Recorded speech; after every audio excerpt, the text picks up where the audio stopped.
how to test and check camera zoom feature on Samsung Galaxy S26 Ultra. So let's start the video. First of all, go to app library. Now here, so click on camera app. Now here, so click on this icon and hold phone. So if you want to test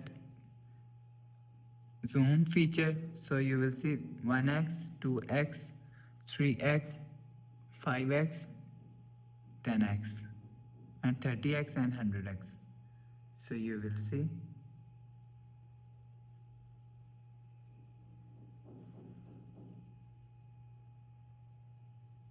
So after test 2x, 1x, 5x, 10x, 24x, 100x.